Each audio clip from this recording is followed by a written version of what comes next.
Goodness.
I better start the recording.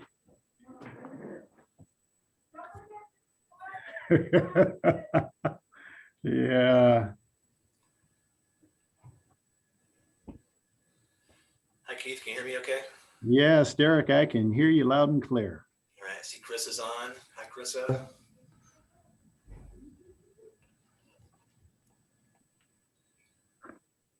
$129. We have 2 board members here, it looks like. 3 for a quorum, right? Yeah. Yep, 3 for quorum. So if we don't have a quorum, we just can go with the agenda, but we just can't pursue any action items. Is that accurate, or is this meeting just? Yeah. done? I'm gonna do it. Yeah, we can't even have the meeting. Yeah.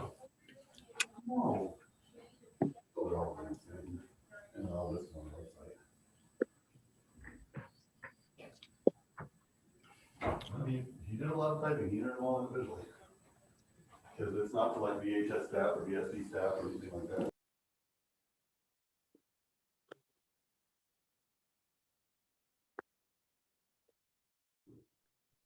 What?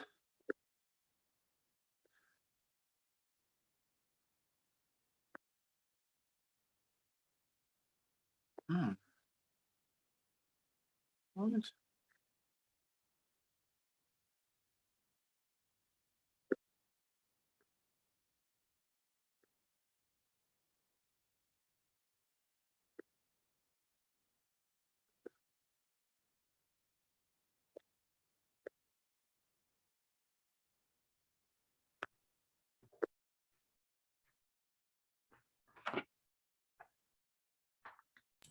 Keith, I need just like 2 minutes for something here. Is that okay? Oh, yeah, most definitely. 1 second.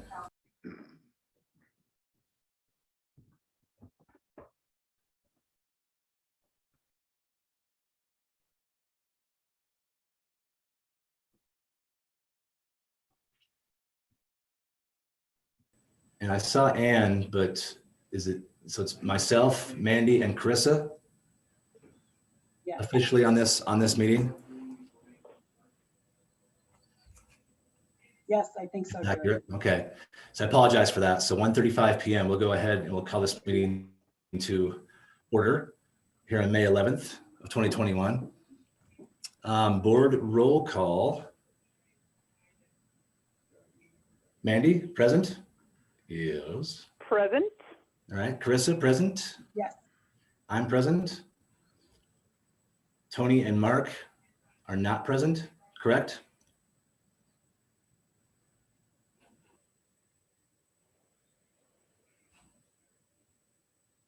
I think that's what I'm gathering. Okay. So we have 3 board members here at this time. All right, so we have a quorum, so we can continue on. Approval of the agenda. I move that we approve the agenda. A motion to approve the agenda. Mandy, we want to second that? I second that. All right. I will vote aye. I assume Carissa and Mandy are also in the aye category, given their motions and seconds. The agenda is approved. Approval of previous minutes. Take a minute if you need to look over the previous minutes. And when we're ready, we can take a motion to approve the previous minutes, previous month. I will move that we approve the previous minutes. I second. All right, have a motion and a second. I'm just looking through one last thing, sorry. Okay. I'm good with that as well. So I'm an aye. Carissa and Mandy also an aye. So the previous minutes have been approved. Next, item number 5, special business, the budget committee. That looks like Mark, Carissa, and Keith. Any reports from the budget committee? I don't believe there is any updates. This time, okay. Cruising along. Letter B under special business, the recreation committee. That's myself, Mandy, and Keith. I didn't have any formal updates. I have had people asking because catching fish at the lake seems to be pretty hard right now. So I don't know, are there plans to restock the lake again? Is that a yearly thing, or is that every 2 years? Because they're pretty tough to catch right now. Is it the amount of fish, or is it the fisher people? I'm not sure which one it is. Yeah, it's always a possibility of being, a user error. Yes. Yeah. Fisher error. So yeah, Derek, and everyone's information, we stock yearly. However, we're not stocking this year because our plan is to come in next year to do the outflow pipe. Mm. So, and in order to do the outflow pipe, we basically have to take the lake down to almost nothing because we have to get to the end of the outflow pipe. So if we stock it now, we may be killing more fish next year.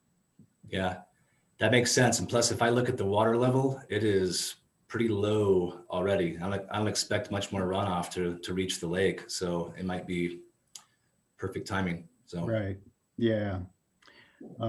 I do have something to add for the recreation committee though. Perfect. So I got approached by a couple community members about building a soccer field in the subdivision. So one of the comments, they were looking at putting it up by the community center, which is kind of south of the basketball court.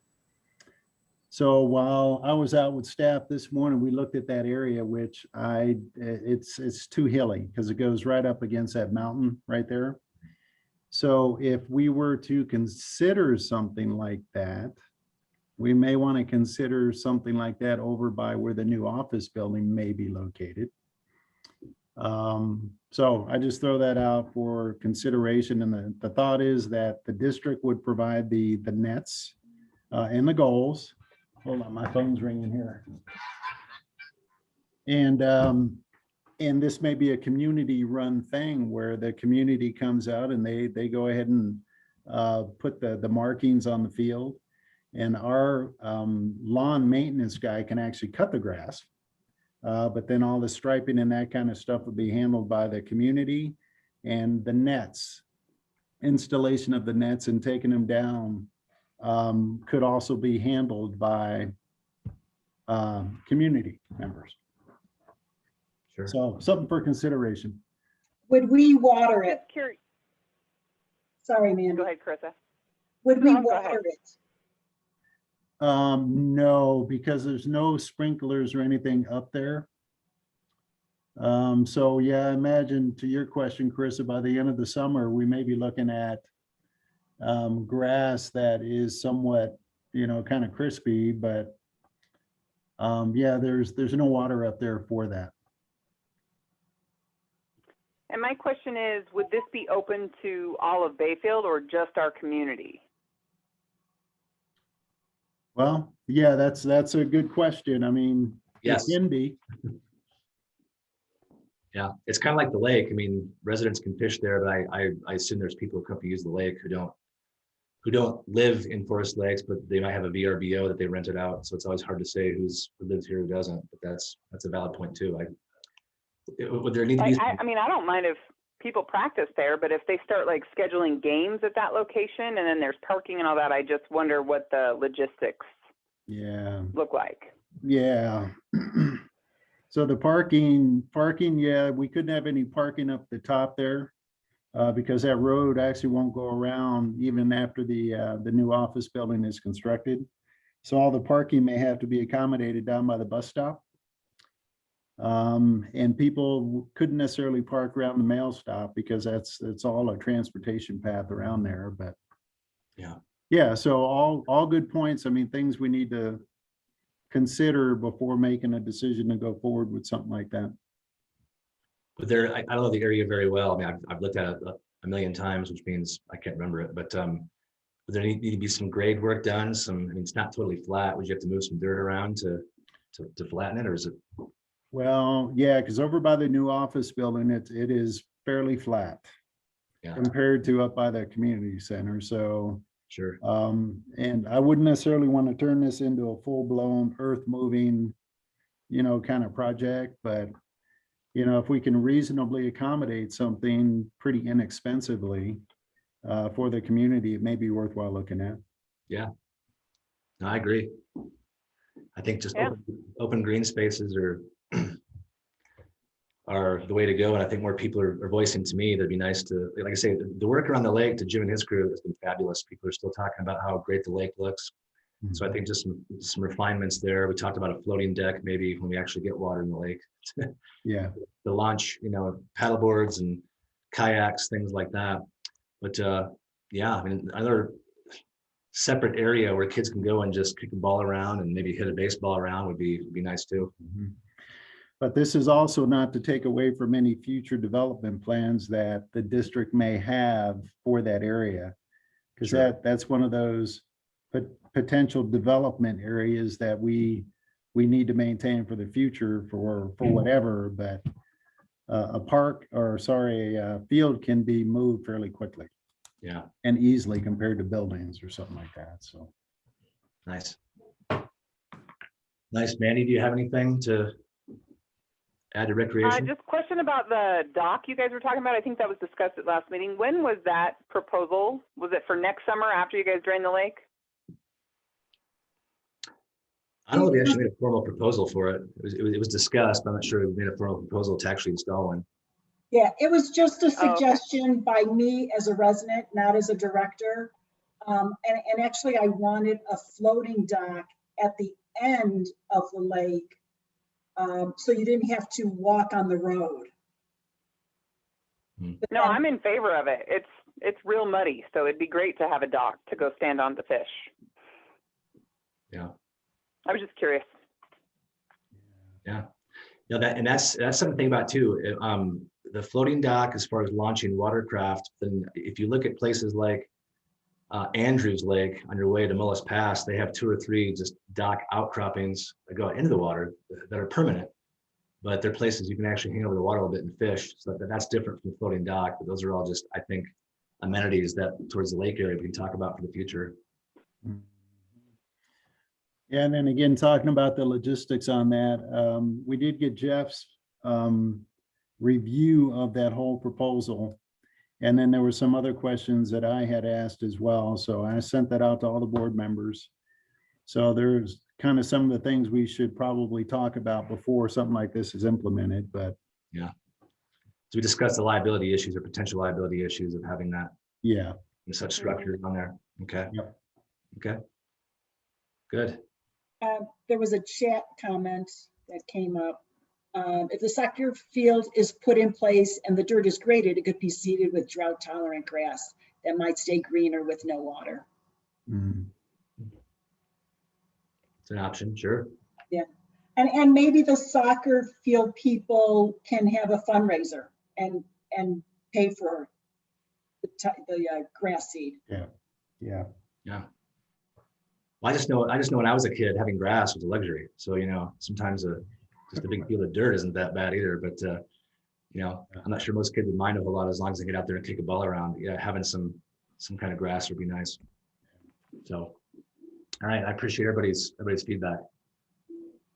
Letter C, Personnel Committee. Mark and Tony are not here, so I guess we will just skip over the Personnel Committee piece.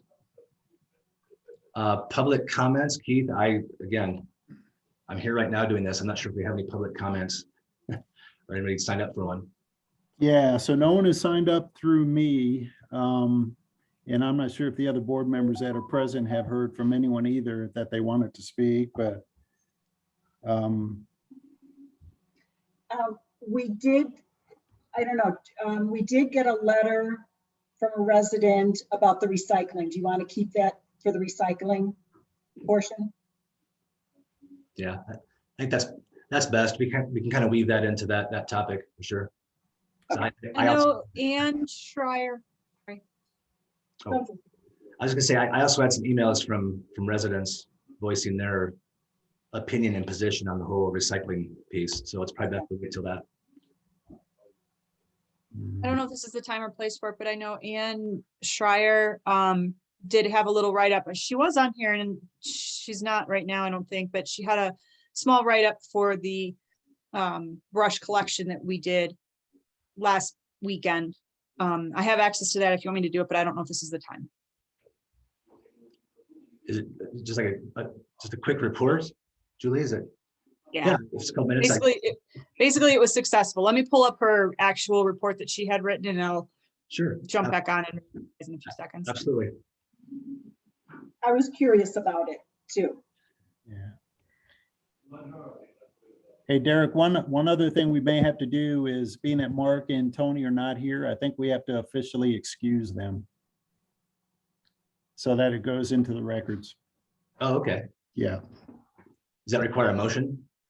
Nope, I did just an announcement from the acting board president that they're officially excused. Okay, well, I will just state then that Mark Rushfelt and Tony Schreier are officially excused from this meeting, even if their presence is not here. So we'll officially excuse them from this meeting today. Yeah. Go ahead, Julie, if you have a report. Okay, so I'm just reading straight from,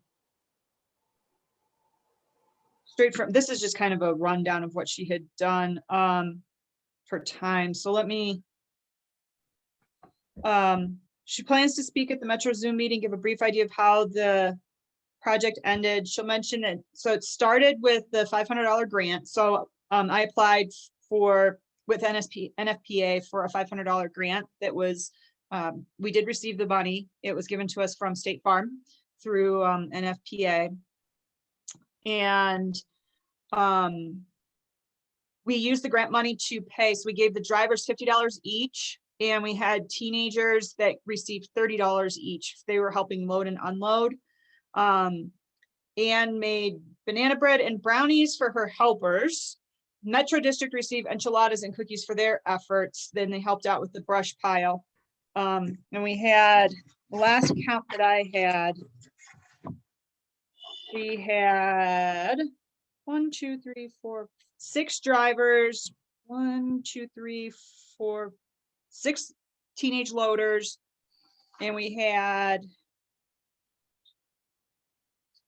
about 20 or so folks that signed up and participated in the program. So I could look and see what other, but I think overall it was a success. And she had quite a few hours, quite a few miles. Total was 76 hours and 160 miles.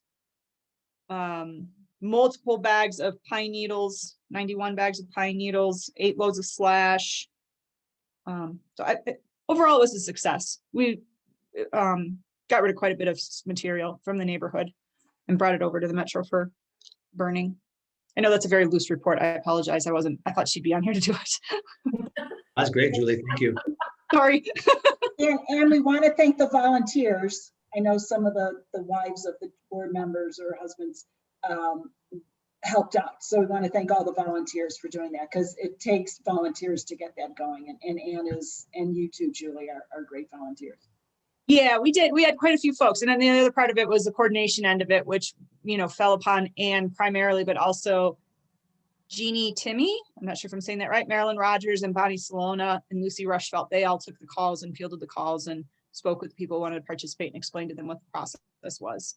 So I think overall it was a big success. There's a few things that they might change if we do it again next year, but I think it's more just logistics rather than anything else, clarifying that we need everything in bags in order to get it over there and what have you.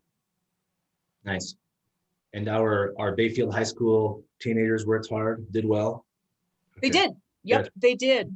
They got, they all got paid some money. They all got sack lunches and sodas and kept everybody very well fed and hydrated. And yeah, everybody was super helpful and super cooperative. I was not here for it. I will admit I was in Denver, but she said everything went really well. So I think it was an overall good success and good opportunity to help out the community, especially those that either, you know, are older and can't physically haul that stuff because it gets tiring and hard to do. And people just have cars and can't move that stuff out. Overall, looking at the distribution, because I went around, took pictures before and after, most of the homes were down in the lower part of the subdivision. We didn't have quite as many folks in the upper part of the subdivision. I think that's primarily because those people probably already have four-wheel drive pickup trucks and stuff in order to facilitate living up that high. And I think the folks that are more inclined to have a car are going to be down lower in the subdivision. Awesome. Well, thank you, Julie. I appreciate it. Sorry for being disorganized, but thank you guys. That's all right. No, well done. Well done. Hi, everyone. I'm Jill. I want to introduce myself briefly. I'm with TDL Recycling. And Julie, thanks for being the great example of somebody who wasn't really prepared to do the full report coming to the meeting today. So I hope I can do as well as you can. I apologize. I know that the recycling topic came up just now on the call a few minutes ago. Antoine's on also, but he got pulled away for something at the moment. So I apologize. I missed, was the decision to table discussion around recycling for later this meeting or at a subsequent meeting? Good question. I mean, Oh, okay. Oh, no, It's on Keith. I can answer that. Okay, Yeah, so it is tabled for this meeting under unfinished business. okay, all Yeah. right. So should we just check back with you all about you know, attending the next meeting when that comes up for discussion? No, I'm sorry, Jill, because what's going to happen today is, so I provided the board with some of the pros and cons from the district standpoint. And they're going to make a decision today on whether to go forward with it. Okay. So is there any opportunity for public comments from the community and that type of thing, or? Derek, if I may, yeah, the public comment time is now. yeah. Okay. Yeah, so. Yeah, I think So I guess I don't have any of the public here to comment either way, I presume. yeah, I've received nothing from people who can attend the meeting. I have some emails from people who said that they could not attend the meeting and they voiced their positions, their concerns through email to me. So Okay. that's what I have. Well then, are there any questions that the board has that I can answer while I'm here on the call today? And yeah, go ahead. So a lot of the issue comes with the cost. Is there any flexibility in that on your part? I think there might be. I mean, we would definitely have to go back and, you know, take a look and kind of rework the numbers again. Is there a, I mean, I know what was proposed is what, in your opinion, would be a workable cost? Well, I didn't get that from my comments. Mandy had a kind of group of people. Did you get a feel for that, Mandy? Well, the people that currently subscribe to TDL are fine with the 10 to 12 bucks a month, but I know as a group, there's always a couple that don't want to do it. So I don't know, unless this goes to an election where we actually take votes of our whole community, I don't know how we're going to get everybody to agree. My question was, if we can't, is there any way to do just a large dumpster down there that has a lock or a key fob that TDL users pay for so that at least we can use it and pay for it down there as an option? Yeah, and we thought through a lot of options because truly, I mean, we really want to figure out a solution for you all and for the community because I think there's benefit all around, because part of the cost structure that we proposed included, a portion of revenue for the district as well. So, and our goal with that is, that's the way to kind of give back to the community. And so, like the soccer field, for example, that you talked about at the beginning of the call, those are the kind of things that as a company giving back to the community, that's what it's all about, right? It's because it's all about making the community a better place. So that's where we're coming from in terms of what we want to do. Mandy, we did look at that as a potential solution.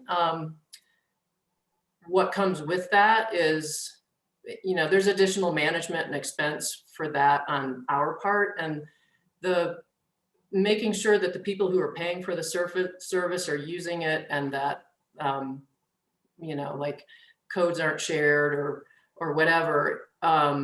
It's a challenge to manage that in a way that's still respectful to all the residents of the community, right? Because you don't want to be the person that has to ask every time, can I see your, do you have the right key fob or, whatever, every time somebody wants to bring something in to recycle, because that's kind of counter to what we're trying to accomplish as well, which is make recycling easy and make it accessible to everyone. So we did look at some solutions that involve that. It probably would have some cost implications because we would need a little more infrastructure and some other things set up, and possibly even more staffing time to try to manage that. So, then it becomes a balance of how many customers, how many paying customers that we have, what's the investment from the company's point of view in order to make that kind of solution work. So just for clarification, if I jump in, we're actually discussing item 8A, which is the unfinished business for the recycling issue. There is precedent, Keith, to kind of bump these things up to now, so we're not having Jill sit through another hour meeting. Is that correct? Yeah. I am. Yeah. I don't mean to hijack the meeting here. Whatever works for you all. And hopefully Antoine's able to jump back into the call because I am here now. Sorry. Oh, you are. Okay. Yeah. Well, I'll just say the emails I received are people concerned, and really it's the accounting side of things. I don't know that logistically we can add a fee onto everyone's bill to Forest Lakes to do that. So I think the conversation needs to kind of weave more towards what Mandy is saying. The people who do utilize TDL and are okay with having those drop-off points and doing it, that may be the new direction. Because again, what I'm hearing is that it's not feasible for Forest Lakes to add this to the bill, the monthly bill, the monthly statements, and have people who will not utilize the service get charged for it. That's a lot of people's concern. Paying the $14 to not even utilize the service. So I think we have to kind of weave back into options for people who would utilize it and what that could look like. So I've heard a few different figures thrown around in terms of what the monthly cost is, but is it an issue of if the cost is lower, then it becomes a more attractive solution, or is what you're saying, Derek, that from a systems logistical standpoint, adding it into the monthly bill for the residents is an issue as well? I think it's both. And again, I mean, none of the emails I received were uniformly the same. I can say that told me that they just make that monthly trip to Durango Recycling, and that's where they do it. It's just part of their monthly routine on a weekend. They just take it over there, and so they're not interested in paying any amount. If they're just taking the recycling over to Durango anyway. So it's all those things, Jill. Yeah, I understand. I mean, the goal was to provide a ultra convenient solution, right? Because people are bringing their trash to the same area. It's easy to bring in and drop off recycling at the same time. for a monthly cost that's really not that much more than, driving to Durango. So, we looked at it from the perspective of there's some added convenience into the service that's being offered. And if I understand correctly, is there also a possibility that like you might need to add a trash dumpster? Or another thing we were trying to help you benefit from was, the less that goes into a landfill trash dumpster and the more that goes into recycling, the less expense you have from the trash management side of things as well. Yeah, I mean, that'd be a nice offshoot. I mean, I think the idea in theory is great. If there's recycling next to the trash, you might get more recycling. I don't mean to be too cynical about humans and human nature, but I also know that recycling, it kind of becomes this catch-all, dump all my stuff in here kind of thing. And that turns out being more work for you to sort through all that and take goods that are not recyclables out of those are receptacles. So, I mean, there are a lot of issues we thought through, and like I say, I'm a huge proponent of recycling, always will be. I just think there's so many secondary, tertiary issues that make this kind of, how do we handle that, or how do we do that? And then in the cost piece, you kind of get bogged down in all those things. Well, Yeah. the managing of the carts and what goes in it, we said that we take that responsibility for it. Educating the community on what's recyclable, what not to put into the containers, and all that stuff is something that we told you guys that we take on and to put the time into to educate the community so those things won't happen. Okay. Right. And then so, right, if I can chime in real quick. So Antoine and I have had, several conversations about this, and we have pulled the board in on a number of occasions to discuss it as well.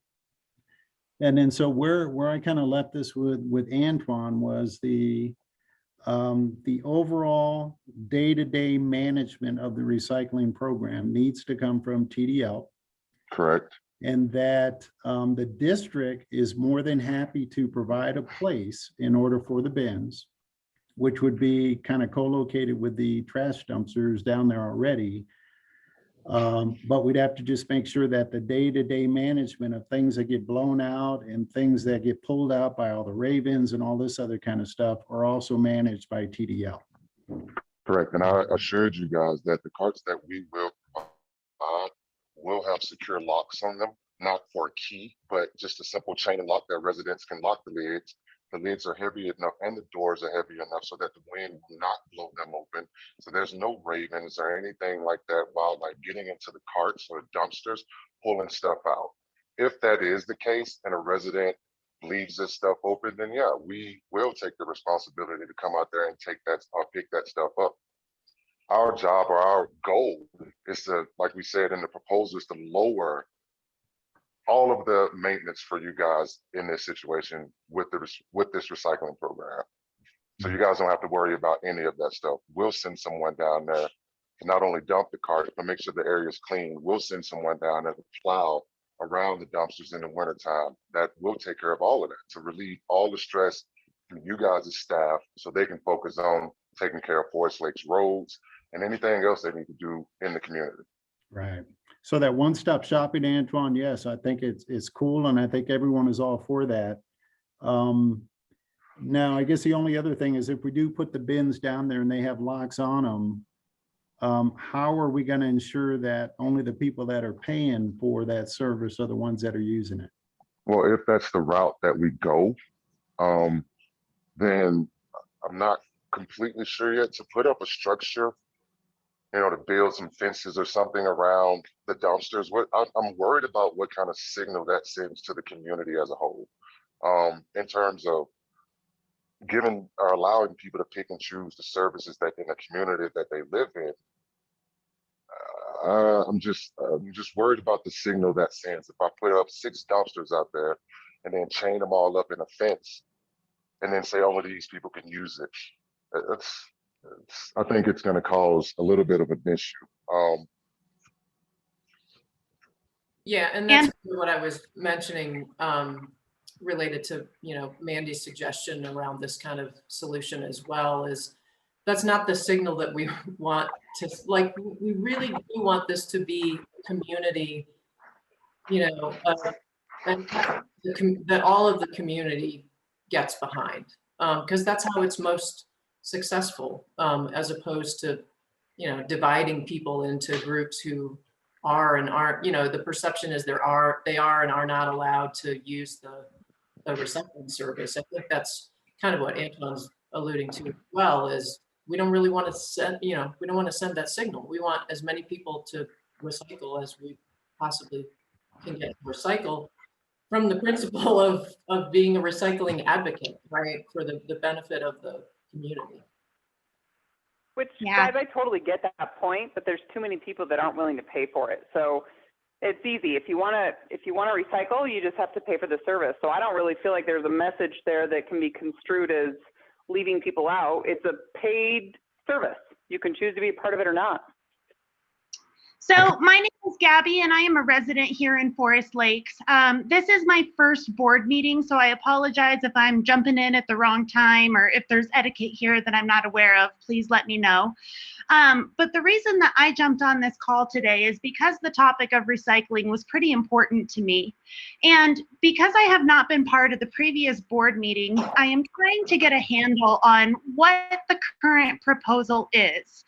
And I understand the layout of what it's going to look like and what the anticipated layout at the recycling or the dumpster center would be. But what is the current proposal for all residents? In a perfect situation, in a perfect world, was the idea to have all residents paying a certain dollar amount on their FLMD monthly charges? And if so, what was that dollar amount per resident supposed to be? The dollar amount for that, for you guys, was going to be $10, with $1 going to the town for revenue to help do anything they need to do maintenance wise. Our bottom dollar is simply $8, $9 for residents, and then $1 for the town or the community. It would be ideal for this extra charge or this whatever be included in Forest Lakes residents' billing cycle. Therefore, you guys don't have to worry about being billed from everybody. You can pay for Right. one service, trash and recycling, or whatever other service you guys pay for all at once, and everybody can use the service. That way we didn't have to worry about the fob situation as a who can use the service and who can't. We didn't have to worry about segregation or, you know, people passing out codes or giving out a key or making it more strenuous for us, period. We're trying to make this program reasonable for everybody. So $9 tops on included into residents' billing cycle for service that is convenient for you guys. You don't have to worry about my hours at my facility anymore. You can go and use this facility anytime at your convenience. That was pretty much the proposal. Okay. And Okay, great. let me just add that it was modeled after the trash fee structure. 'Cause there's full-time and part-time and occasional residents, and, you know, a portion of that $9, the $9 is for full-time residents, and then proportion down based on part-time or occasional residents. But still, even in that scenario, a percentage of that was still coming back to the district. Okay, understood. So my question to the board would be, if we were to actually get a thumbprint on this, how would we actually gauge how much of the community would like to be a part of this? What is your polling system, or how do you reach out to this entire community and get an all-encompassing opinion or view on this? Because as I can see, we've only got 18 people here, and I think we've got like 800 and something homes in the neighborhood. What is the process to get community feedback on this type of situation? Gabby, if I could real quick. So Antoine he presented TDL's proposal on this. And from the district standpoint, as a district manager, I'm saying that we're not supporting that because they're, and I think Mandy already kind of alluded to that, is, you know, in order for us to establish rates for a program like this, it has to go through a public process. Right. And then we're going to be, for those that do not want, and I look at this as an elective service, we're going to be force feeding costs to people that may not want an elective service. And that's not going to go over well at all. And that's been, Gabby, that's been, most of the emails I've received have been, this is a service I'm not going to utilize, so please don't charge me.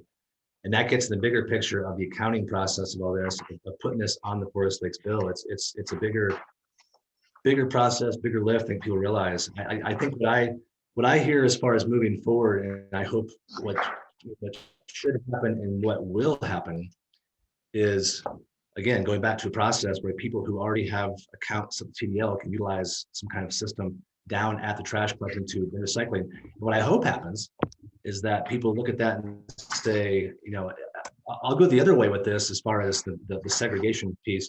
I'll say that people might look at that and say, gosh, I can do that here. I might want to sign up for that, and then contact TDL and say, how do I get on this program so I can drop off my recycling here as opposed to Durango or elsewhere, or just throw it away. So I see it, again, the other way, that it might entice more people to become part of it and, turn non-recyclers into recyclers. I guess my only, go ahead. I do want to respond to Julie Lynn asked Keith and others, how expensive are the fobs per unit? So the district did absorb that cost of the fobs when we put them out.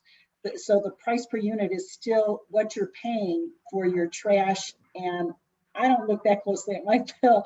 I don't know how much we're paying. And like you said, it is prorated to how, if you're full-time resident or not. So you were not charged for those fobs. Oh, I was curious if it was something, because I am for the recycling.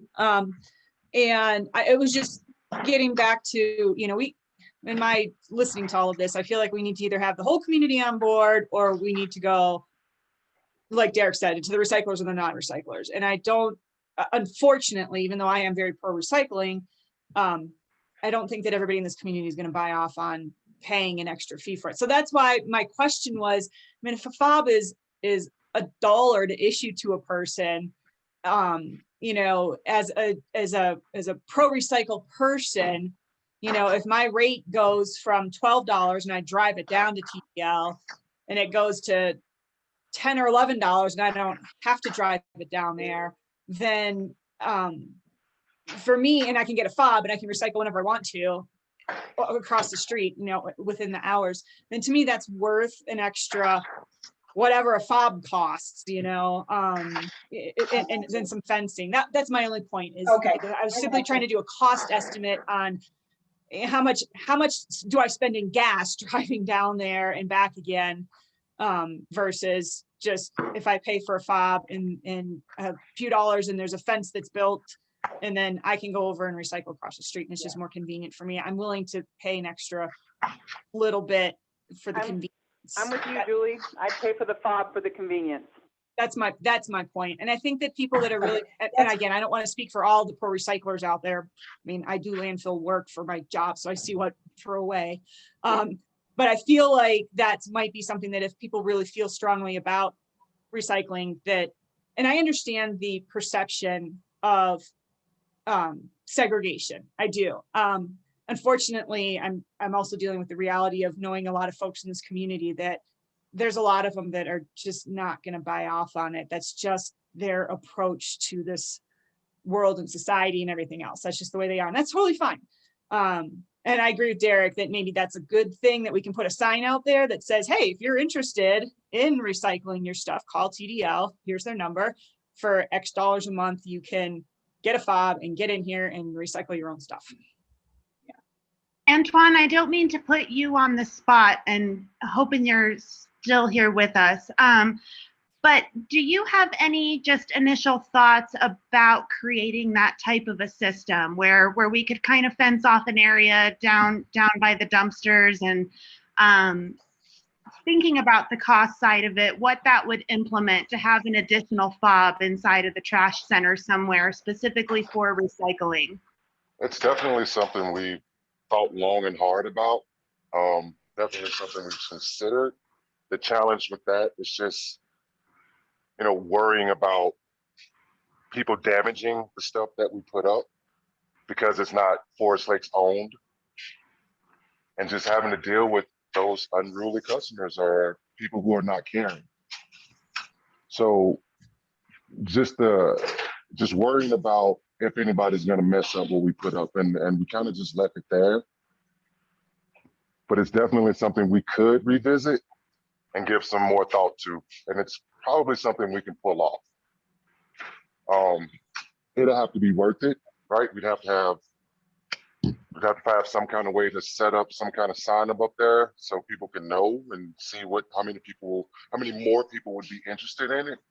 Also, the thing of putting up some kind of permanent structure, I'm not sure what that or how the district would feel about that, because at that point we might be in their way for WCA to come and pick up the dumps, or for anything, for them to snow plow or anything. So we don't want to be in those guys' way either. Right. Finding where to put a permanent structure is gonna open a whole nother can of worms, in my opinion. You guys already have enough issues trying to put up other stuff up there. Right. And then, I mean, the property is owned by Forest Lakes Metro, and then to have an occupant on that land as well. I mean, then we're getting attorneys involved, and but the other thing to consider, I know we're talking about a key fob, but keep in mind that a key fob operates something that is mechanical. So if we're talking an additional key fob, then that's the installation of something mechanical that would operate another set of gates that would be around the bend. Yep. So, yeah. It wouldn't be as simple as just going up there and putting up some structures, I guess is what I'm saying. Yeah, there's the logistical part of it, and then also there's the balance for TDL of, it's the expense of installing those kinds of things, or offering this type of solution. There's more expense for us, and so the balance is, how many more customers could we potentially sign up by being on premise, if you will? And so, I don't know if the district is open to partnering with us to try to promote the service more than just having a physical presence down there. Is the board and the district open to helping us promote the service, to help balance out the additional cost of providing the solution in this way? And I don't think the board is interested in providing any kind of cost for the service.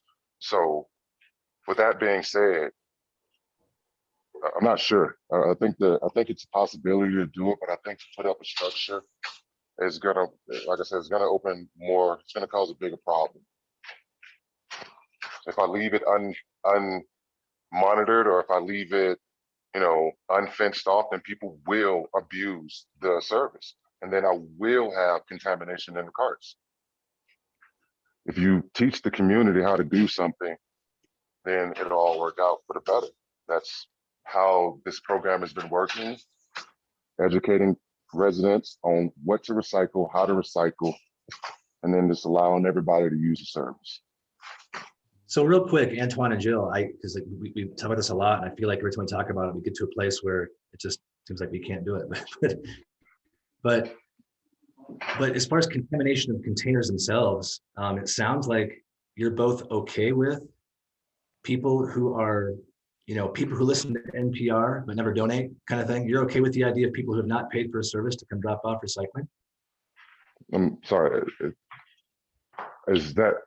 I don't think I said that. I'm sorry. Well, no, I was just trying to, in previous comments, I thought it was mentioned that if people who don't pay for the service are still dropping off the recycling, that didn't seem to present. They're not dropping it off at my facility if they're not a part of the service. Yeah. That's I don't know many things in this world that's free. Yeah. So therefore, this service is a paid service for the better of communities, for the better of other things like that. So no, there's nobody who's coming to my facility and just dropping off material because it is a manned facility and we do check invoices. Okay. So what I am trying to figure out is, do we have a process in place that allows us to mass poll this community to get a broader response on the feelings for this proposal? And where my thought process is kind of going with this is what I currently pay right now for recycling services. It's a certain dollar amount, and it's for a very small portion of Forest Lakes, I think, that sign up for this service. If we were able to get the entire Forest Lakes community, which is a really large one, on board, and to see how far we could drop this bottom dollar so that the monthly service charge for every single community member that they're paying in, if it's really minimal, if it's, and I don't know if this could work, but if we can get it down to $6, $7, $8 a month for every member, how many people would be that adverse to paying an extra $6 a month for a standard service? And I'm just not sure if we have a process that allows the community to be actively involved in their voice in these kind of decisions.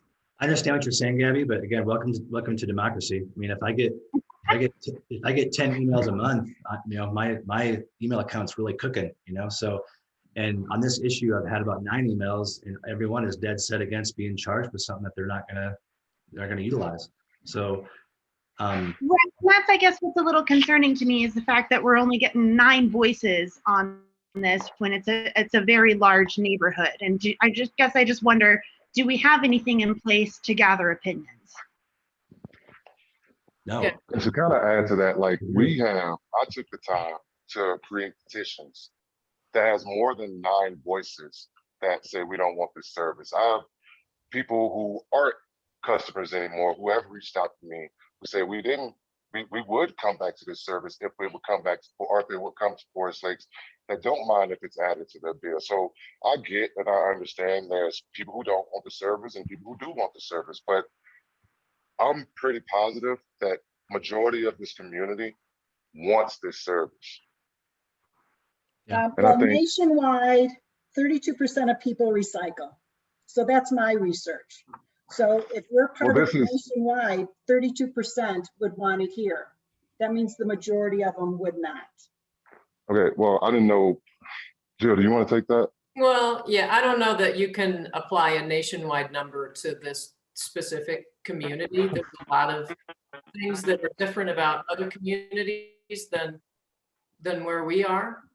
And I think the other, and Gabby, I think you're getting to this point of people only hear cost, right? Oh, you're going to add X dollars to my bill. But what's not being communicated, and maybe what people aren't even aware of, is the benefits that it could potentially provide. That it will provide.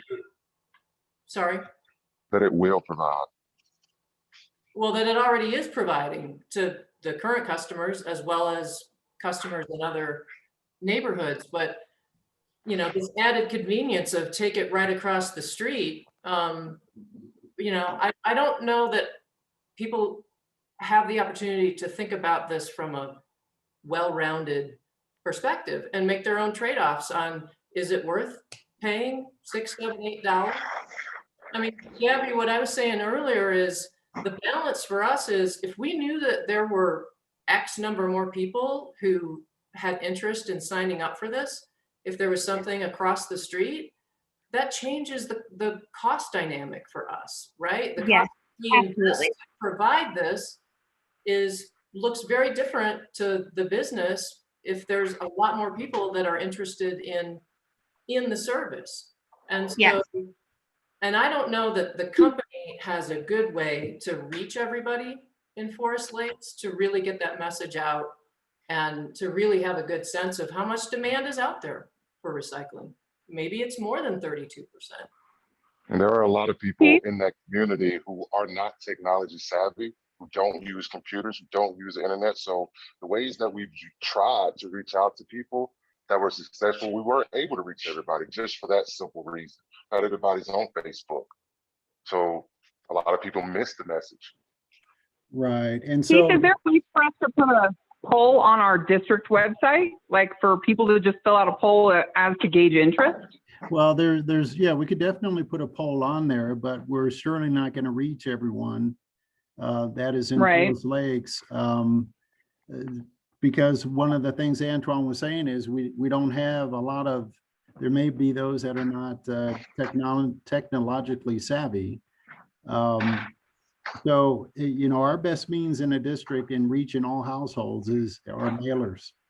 And even then, we may not reach everyone, but, you know, in order for the district to take on something of this nature, it's got to be 100% billing of everyone or none. Because Right, I understand that, and that makes a lot of sense. then And even if we don't get 100% feedback, even hearing from 50% more or majority of the neighborhood, I think would be very helpful. Whether we do that by a poll on the website or reaching out through various avenues, I guess my next question is, do we have to come to a firm decision on this today, or is it something that we could continue to pursue further? I'd like to- We've been dealing with this for about a year and a half, when it started out with just a handful of people and a real nice house down here in the meadow. And that's about all the interest we ever got. Then Antoine and another person got involved. It kind of came up again. Antoine's back in the mix. Keith has written, and I don't know if it's public or not, Keith, it will be after the meeting, 5 pages of pros and cons that the board has been discussing 4 months, at least. maybe more. He was nice enough to give us all this sheet of paper, and he's come to 3 conclusions, and it was our goal today to vote on one of the 3 conclusions. Could I please hear those? One is to leave the program as it is. One is to have TDL currently has recycling garbage cans set up at Bayfield Library, and they can provide pickup and emptying services for them. TDL could potentially implement this program for residents in Forest Lakes. For those who want to use them. The other one is, excuse me? Go ahead, I'm sorry. Okay. Overall management of the program to include billing and such will remain between TDL and the resident. And the third one is provide TDL recycling in the space for the bins at the O&M and leave the day-to-day overall and strict management of the complete, which Antoine talked about. He would do the cleanup and maintenance of that. The terms of this options are already mostly identified in the attachments, although it would require some wordsmithing with the district staff and our attorneys to include current board and staff concerns. So again, minimal involvement from the district, and all of the board members, along with the employees that Keith represents, want minimal involvement in this. Our accounting system cannot handle it. There's no more room on the bill. Your concerns, Gabby, as well as others, that even $6 is too much for them. People are on strict budgets. We have to consider everybody in this, and not just slapping a charge on our bill without everyone's approval is not going to happen. So those were the conclusions that Keith has brought up.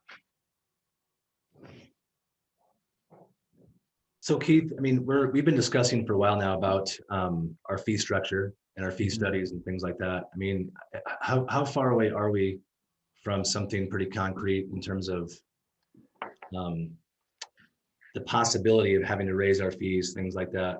Right. Yeah, just so everyone understands, Jill and Antoine, so we're presently undergoing a rate study,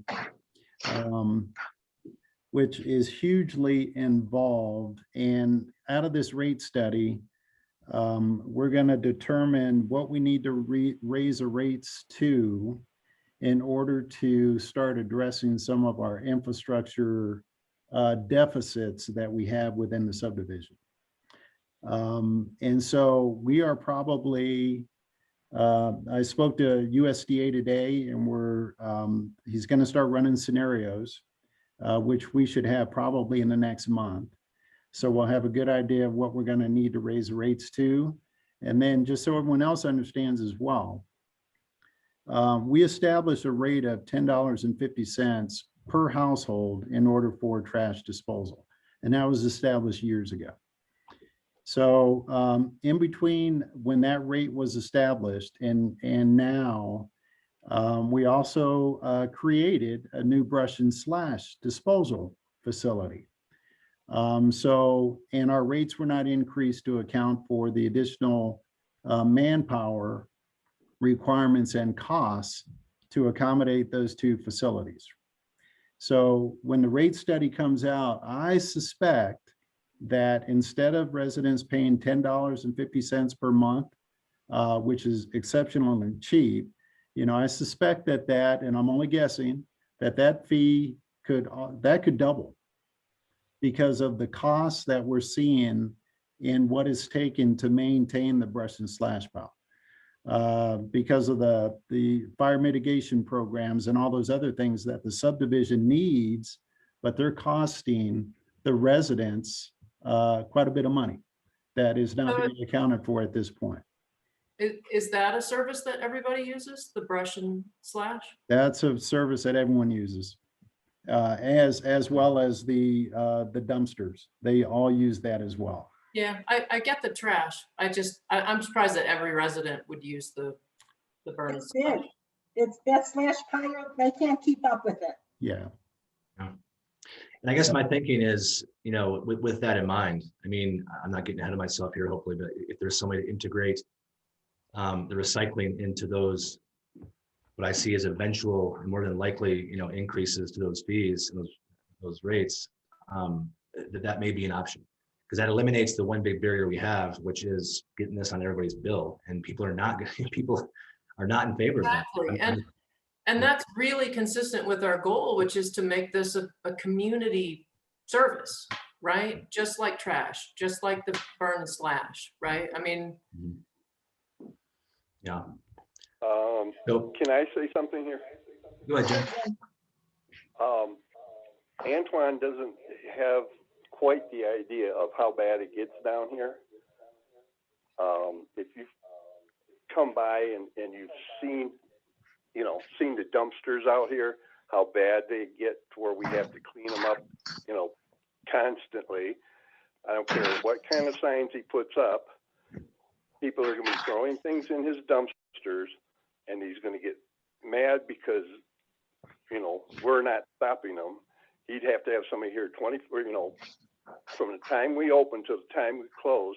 Signs don't do any good. You can see just when you come down here, we've got big signs telling you, don't dump furniture, don't do this, don't do that. They don't pay any attention. Nobody reads those signs. Or if they do, they really don't care.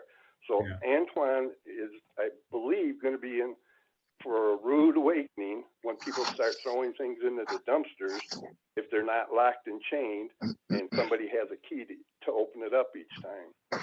They're not just going to sit down there and not be filled, and besides the birds picking them apart, if somebody leaves the lid open, I'm against it. I'm sorry. But because I know what kind of trouble just the trash dumpsters are, and we bring in more recyclable stuff and put our bins in our way of plowing snow and everything, I'm sorry. Where I came from, we recycled constantly. I mean, my wife was a big advocate of it. But here, the way this works, and I've been around here 2 years now, just seeing, or 3 years, and it's just it's not feasible in my opinion. I haven't been down there. I have seen the mess down there, which is why we're trying to push for this program to make that mess go away for the most part. I have seen the carcasses and the animal stuff that people throw in there, more than just couches. It's a hazard. It really is a hazard. And so, but not to get in an argument with you, but I was in on the first meeting when you showed up at the rec center and told us how you were going to save, when John was here, going to save us a whole dumpster and probably two by doing all the recycle. You didn't save anything for our recycle. Your truck was down here. Those dumpsters were full. We never lost a dumpster. They were always there. And where were the one or two dumpsters you were going to save us? You're absolutely right. Because of the way Forest Lakes wanted to go about the program and the time frame that I could only be down there on Saturdays, you're absolutely right. We weren't able to move those carts because we weren't able to provide the service fully to the community. You're absolutely right. We are able to provide the service fully to the community now to get rid of one or two of those dumpsters, and we're able to do that now. When we started off 2 or 3 years ago, before we even had a rig, before we even had a facility, you're absolutely right. It was a dream that we tried to make come true, and we're still able to make that come true now. Now, I guess from the district standpoint, and this isn't necessarily from the board's perspective though, but and as I've stated in the information I sent the board, I'm willing to support, the district is willing to support a TDL run, fully TDL run program down at the existing dumpsters, but I don't want to get involved with the overall day-to-day management or billing or anything of that nature with the program. We essentially will provide a spot for the bins, and then we can work out the day-to-day logistics as long as TDL is willing to come in and ensure that the areas are cleaned up, and that the district is not going to provide any of the account billing management, or anything of that nature. Well, we appreciate that, Keith. So help me understand, how do we then manage only people that are paying for the service using the service? Right, Jill, and that's a day-to-day logistics issue, and that's a huge one. In order to figure that out, but the other side to that is I can't force everyone to pay that bill.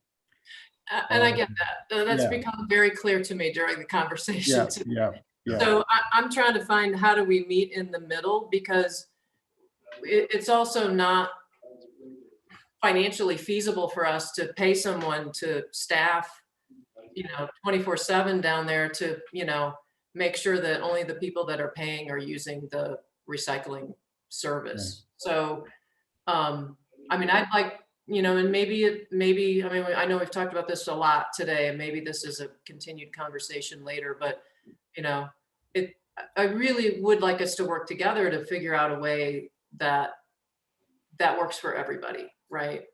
It works for the logistics of, down at the maintenance facility center. It works for the residents. It works for us, and for the board and the community. Yeah, I think unfortunately this is just one of those, and Jill, I agree. Sometimes you always like to meet in the middle. I'm not sure the middle is in this, honestly. From all different vantage points, I'm not sure where the middle is. And I think for me, unfortunately, I'm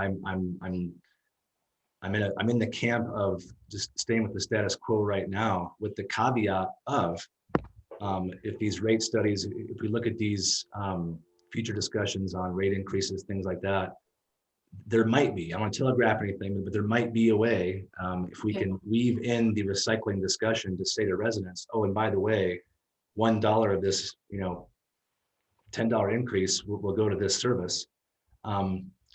That might be more palpable for some residents who are, again, very dead set against paying for a service that they're not going to use.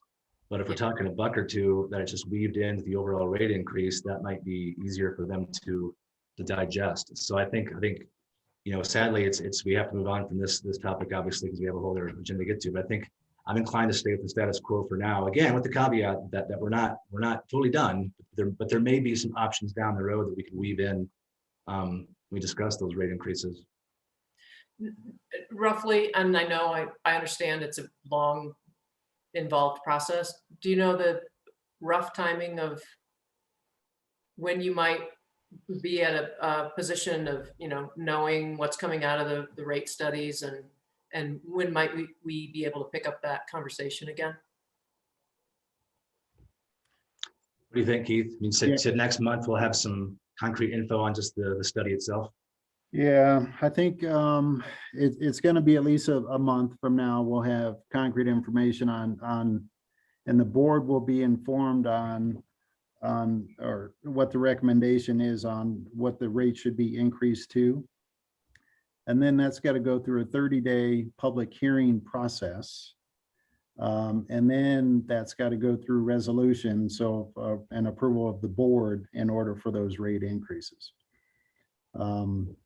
So we're a couple months out easily from that. Yeah. But Jill and Antoine, we are supporting the district's concerns on how we want it. We can't handle the accounting, we can't handle the maintenance. So it's kind of thrown back in your shoes, how you're going to handle it, more so than the board or the district. So that's something you two have to discuss and plan for. Just to clarify, so if the recycling is part of this rate increase, is that what you mean? How then? No. And I'm not getting that. No, our rate No. increase has nothing to do with including recycling. Am I correct in that, Keith? That is correct. Yeah. You weren't part of what's the master Yeah. plan? Yeah. So if the board decides that we should pursue that, pursue recycling and charging residents for that, that those costs will be part of the public hearing process. But right now they're definitely not included in the rate study. Then Derek, maybe I misunderstood what you said before. Yeah, no, you probably did. Exactly. That was kind of cloudy to me too. So I appreciate that clarification, Chris and Keith. I mean, I think it's back to Gabby's point of trying to get community feedback. I mean, it bends both ways, you know. Should the district be out there trying to get more information? Yeah, we should be. But again, it's if I'm getting, 10 emails a year, that's what I have to go off of, so it's that bigger picture. So Carissa, then the billing and invoicing piece that we need to figure out is under what scenario?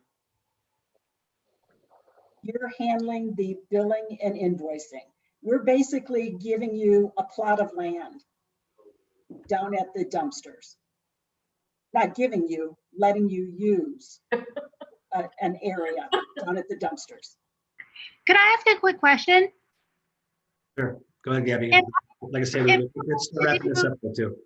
If I were to do some interior research and figure out a better way to reach the opinions of the community, what would need to be that threshold point that would say enough of the community is concerned about this issue and in favor of it, to actually consider it making a widespread change? Is that 50% of the community, more, less?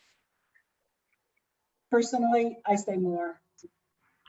If Well- we just don't feel comfortable saying you have to pay this. But I guess I am saying myself, I don't feel comfortable having to go to my neighbor and say, we're making you pay this. Whether you use it or not, we're charging you that. That's what I'm uncomfortable doing. I would agree But with we live in a democracy, right? Majority rules. that. Well, Didn't say that. Yeah. No, I don't think we'd get 50% of the people to vote on that. I can't remember what the stats were when we had them voting on the office. Did we get 50% of the residents voting on it? no, I don't think we got 50% of them voting on. So with you talk to any marketing people, it's a very small percent of people return any kind of ballot, polling, whatever. So what I'm hearing from you is even if we got more than 50% of the community to respond in favor to this, it would still have some strong opposition to get through. Justin, Derek, and mine, and I don't know, Mandy's history of talking to people from the past month, we did not get 50% people to agree. That's my neighbors, that's anybody I saw walking. Derek got his emails, Keith got some from people. So that's not what we're seeing with people that have a concern. They have a concern against it. So Keith, real quick, our three options on the table, which Chris went over to kind of, make a decision on this, were to stand pat for one. Okay, stick the status quo. Is that right? Then Yeah, Chris, so I can read them. I can read them fully so everyone can hear them. Okay. Thank you. That'd be great. Thank you. So number one is leave the program as it is, with residents simply having to travel approximately 8 miles to recycle materials at TDL's facility on Highway 160 in Bayfield. Yes, there is little impact. There is little impact to residents with this option, but this inconvenience is minimal and surely does not outweigh the costs and issues identified above. And I've got in parentheses, there's no involvement from the district with that. Number two, TDL currently has recycling garbage cans set up at Bayfield's library where they provide a pickup and emptying service for them. TDL could potentially implement this program for the residents in Forest Lakes, which would then be truly convenient for those that want to recycle. Overall management of the program to include billings and such would remain between TDL and the resident. Again, no involvement from the district. Number three, provide TDL recycling with the space for the bins at O&M and leave the day-to-day overall and strict management of the complete program to include billings and collections, daily site cleanup, etc. to TDL. The terms of this option are already mostly identified in the attachments, although it would require some wordsmithing with the district staff and our attorney to include current board and staff concerns. And in parentheses, I've got minimal involvement from the district with option number three.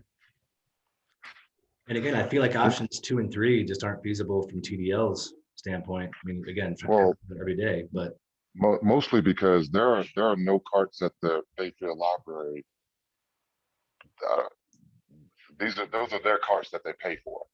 So there are no carts at the Bayfield Library that are just out there for people to use. Not sure where that came from. Right, Antoine. So based upon that, we looked at that as a model for the way TDL could implement that program within the subdivision. So TDL could provide those residents with pickup bins or pickup garbage cans, and that'd be kind of a drive around service for the residents within Forest Lakes.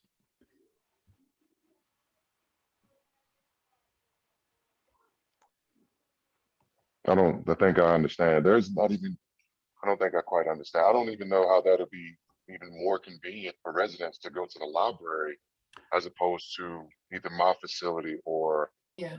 He's using that as an example. Yeah. No. So No, yeah, I'm I'm not using that using as that an as an example. example. So Okay. at the library right now, there are some TDL recycling bins that the library has. And you Okay. guys, TDL drives around and they pick up those recyclables, put them in their truck and then drive them back to Yes. TDL's facility.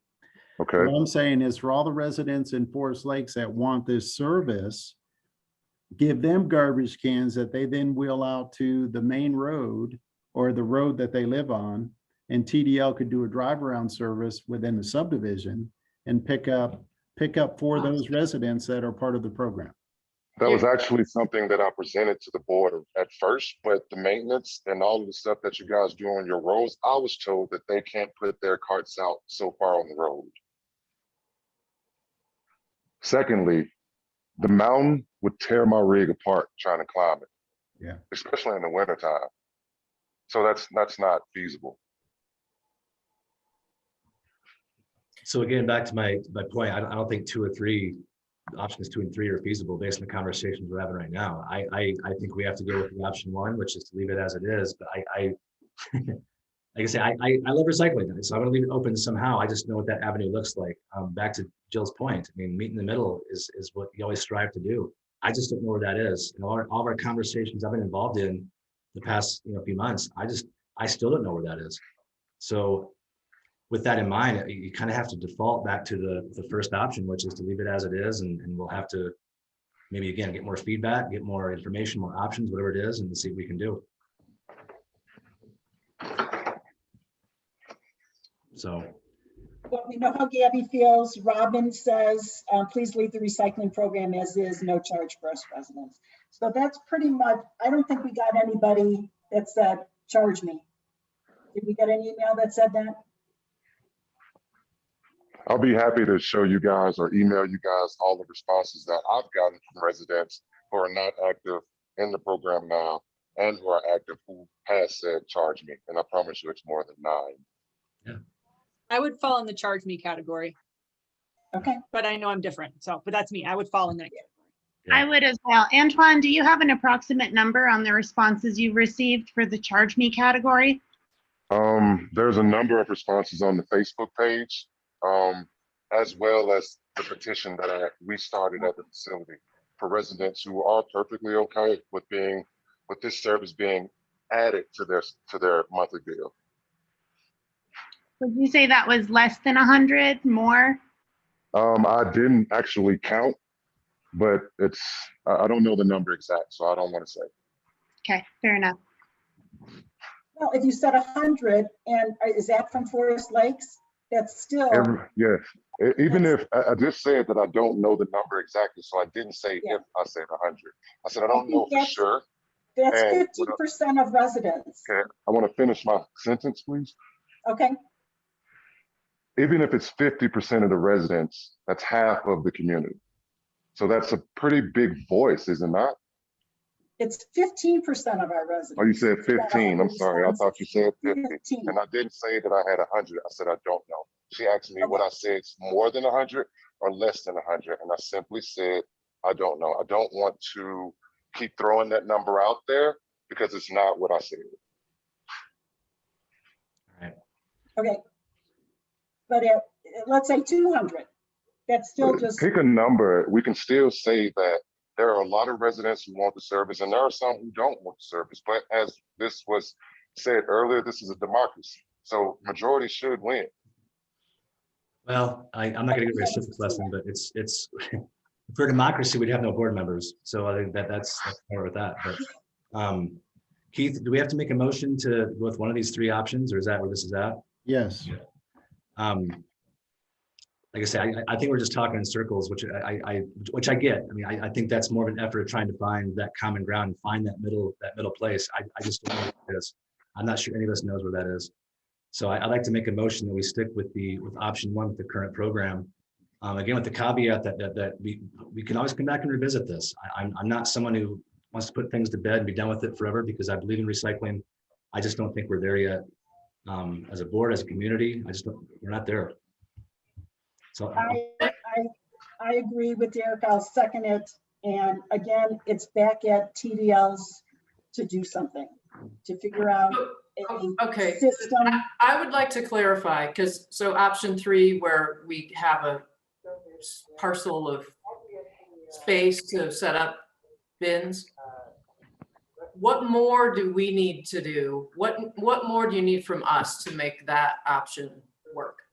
Can I tell you to maybe make an appointment with Keith to discuss it? We have other things, important things that we need to get through in this meeting.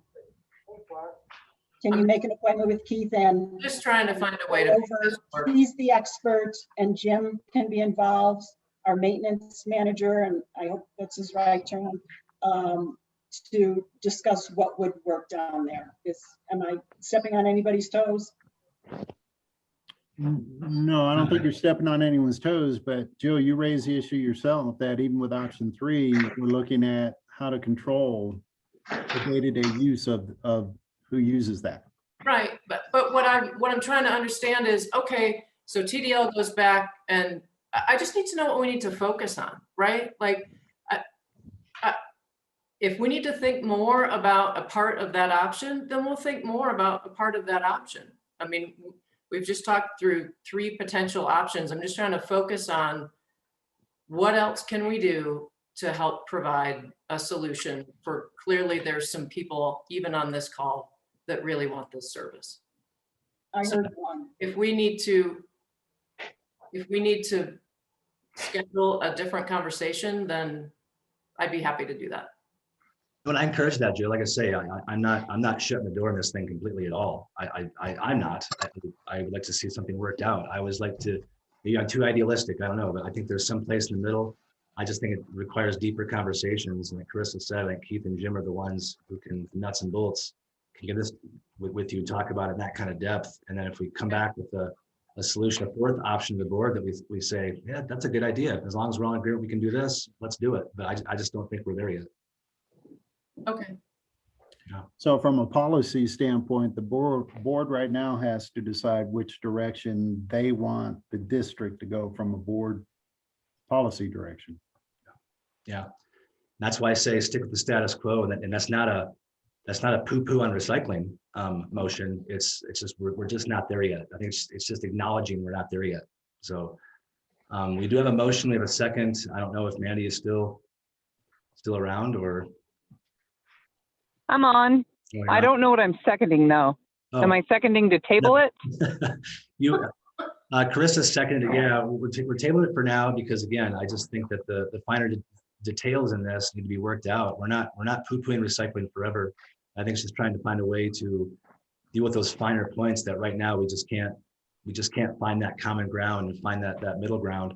So we'll just keep talking circles for hours if we keep doing this. So. Yeah, I'm fine with us tabling it for now so we can come up with a solution. That's fine. Okay. So that is a motion and a second, and Mandy is good with that. Jill and Antoine, I appreciate your time greatly. I mean, this is obviously the length of conversation. It's great. And this is not to kill the issue at all. I think we just have some finer points we got to work out. Thank you for your time. Yeah, we appreciate the opportunity to have all the conversation with you. Really, we do. Sure. Thank you. It's reciprocated. Yeah, thank you. Yeah. Sorry, buddy. I forgot where I am. So. Managers report, I think. Right. Yes. Managers. All right. Yeah. So, yeah, item 7, manager report. Keith, take it away, my friend. Okay. All right. So our lawn maintenance and mowing services contract for this year. So Great Western Reclamation is our contractor, and he was actually on site the week of May 3rd to start mowing the common areas. So this is the second year of our 4-year contract that we have with this company. And it costs us only $770 a month for weekly services through Great Western Reclamation. And their services run from May 1st to September 30th of each year. And I'd like to say the last year, this contractor did an exceptional job for the district. Our sewer system inflow and infiltration, otherwise called I&I work for 2021. So our original budget for this year was 20 grand for our contractor, and our contractor's name is Southwest Systems, Inc., to perform sewer jetting, camera work, and then manhole repair. And if you recall, this was one of the big things that our CIP engineer, San Juan Engineering, recommended that we kind of get a handle on before we start looking at the construction of a new plant in the future. So due to rescoping of our 2 PRS, pressure reducing station projects, we were able to divert an additional 20K to manhole repair work this year. Additionally, so with that budget, that'll be $40,000 that we're going to throw at the I&I contract for this year versus 20. So additionally, O&M did research and identified a sewer line camera and recorder that we purchased for about $10,000, which we will be able to use in the spring season to identify areas of high inflow and infiltration. And the next one is our vibratory roller cell. So as part of our equipment, our replacement master plan, we identified our vibratory roller to be sold due to its age and our inability to find replacement parts anymore. The plan was to replace it with a roller that we would rent for a 6-month period every year at $3,300 per month, and which if we run into mechanical issues, they're repaired by the vendor.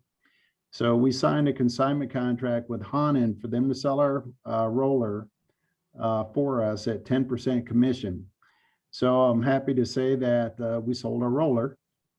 And so we sold it for $16,000. And so What we're putting back into the bank account is $14,400 after we take their 10% commission out. So the other good thing about this is that we no longer have to carry year-round insurance on an asset that sits for half the year. So our grader rental, so as part of our, also as part of our equipment replacement master plan, we rented a second grader for 6 months during the winter for our snow removal operations. So season ended, so we returned that grader back to Hanan about 2 weeks ago.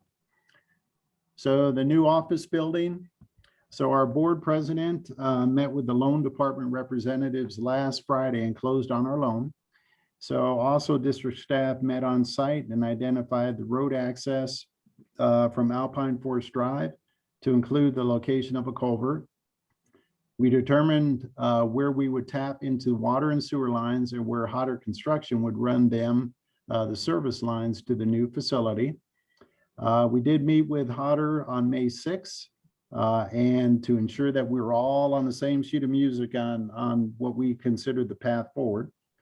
And then we also had our tree cutting contractors out there cutting trees down that would be within the footprint of the facility. And we have also been out there and we removed the stumps. So Martin Hodder is still waiting for issuance of the building permit. He coordinates with the county weekly, and I've started coordinating with the county also to try to get moving on the building permit. And then also we ordered banners showing, and they'll state future site of FLMD office from Basin Printing, and they were free, which was surprisingly. And then so I'm going to pick those up tomorrow from Basin Printing, and right for the turnoff to get up to our new facility from Alpine Forest Drive, we're going to put those banners up, letting folks know that, hey, you know, this is about to become a reality. So we're awfully excited about it, and I think it's going to be a huge thing for Forest Lakes residents. So Colorado Trust. So as security for the loan, the loan for the new office, we had to transfer $347,000 from Colorado Trust into a 6-month CD at First Southwest Bank. This leaves a balance in our Colorado Trust account of $777,356.63. So unfortunately, the CD interest rate is only 18% or 0.18%. But in 6 months, we'll be able to transfer the $347,000 plus the interest back into our Colorado Trust account. So our tree cutting contract work for 2021. So O&M staff identified all trees in our right-of-way to be removed for this year's tree cutting season. Again, this year's budget is $15,000. As we did, well, different than what we did last year. So last year we brought a lot of the logs down to the brush and slash pile and left them down there. This year, because we're going to be doing a main line extension and installing parks equipment and those types of things, we're going to have the trees cut down in place where they're at and leave the logs by the side of the road for residents to take. So next item has to do with the pet waste. Excuse me, Keith. Sure. Are we also doing chipping down by the lake? Chipping Um, the tops of the trees? Is that somebody else? no chips for the path down by the lake, or Yeah. I don't know. It's a commercial company doing chipping down by the lake. They're chipping the tops of the trees. Oh, that may be LPEA. Okay. Jim, do you know if that's LPEA? Yes, I believe it is. Yeah. We're not doing. Yeah, No, because we're not. LPEA is also here cutting trees down that are impacting their electrical distribution systems. So I do believe that is LPEA doing all that type of work. Thank you. So our pet waste elimination stations, at the request of Director Roderick, we procured and installed 2 new pet waste elimination stations at the trailheads at the end of East Valley View and Pine Tree Drives. The Trails Committee has agreed to empty the trash bins, and these will hopefully help residents keep the areas better maintained.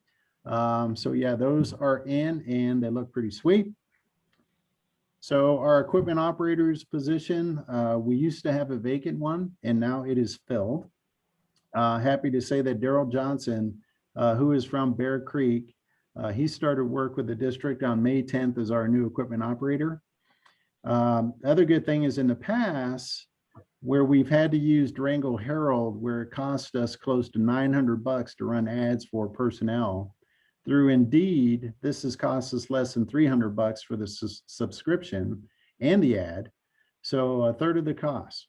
So in the future, we will explore the free version of Indeed to determine whether or not using that version of it would meet our needs. The Small Improvement District Program for water and sewer mainline extensions along Snowbird. So Snowbird, we've had some talk about that. That is that was going to be the potential mainline extension for next year, because this year we're doing Spruce Way and Pine Top. So the cost for Snowbird is estimated at $95,000. So we mailed letters out on March 31st, and we received response letters from all 5 residents. And then so to date, we are only $20,000 short, which we will budget for in the 2022 budget cycle so we can complete this mainline extension next summer. So as you recall, this was a small improvement program district where we go to lot owners and they prepay their tap fees.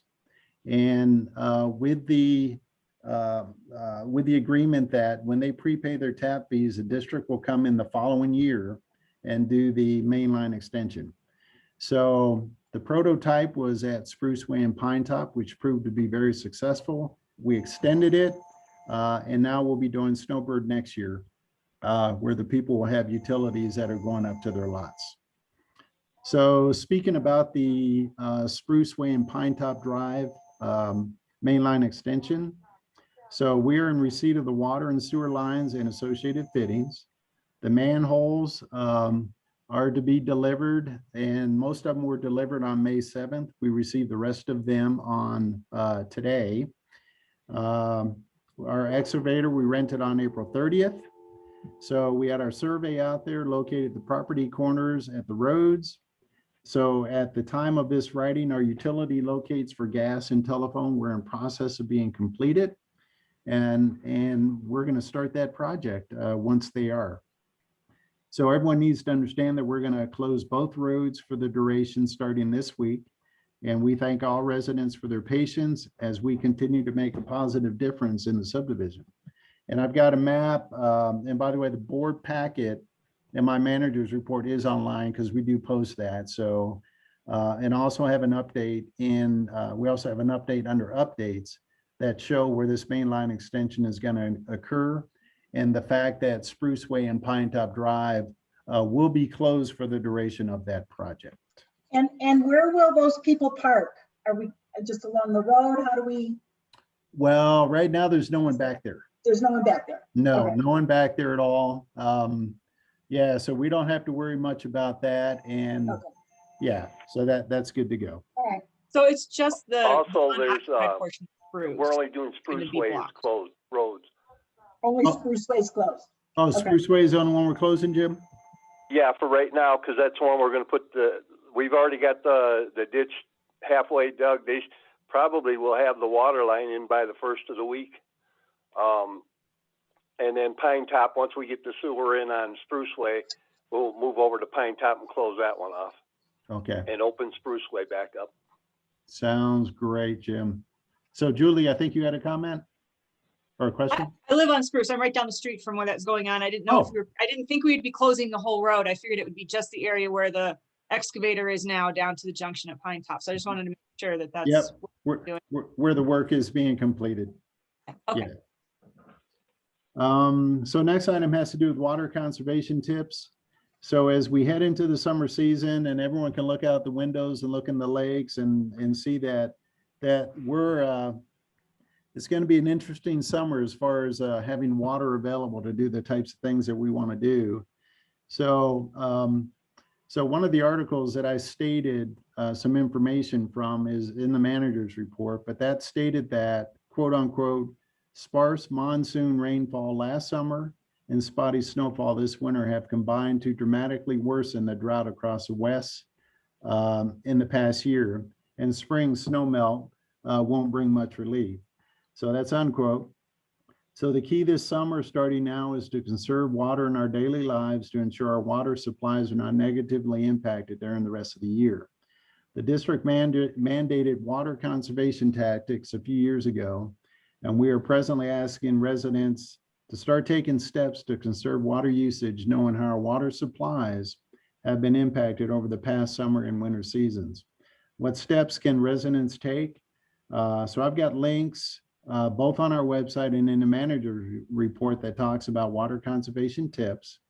And I just want everyone to know that we don't officially endorse the websites. I provided those for informational reasons, but they're great information.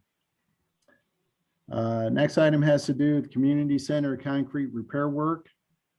So I communicated with a local company, Bluen Brothers Construction LLC out of Vallecito, and they're going to provide me with a cost estimate in a couple of weeks to repair and replace concrete walkways.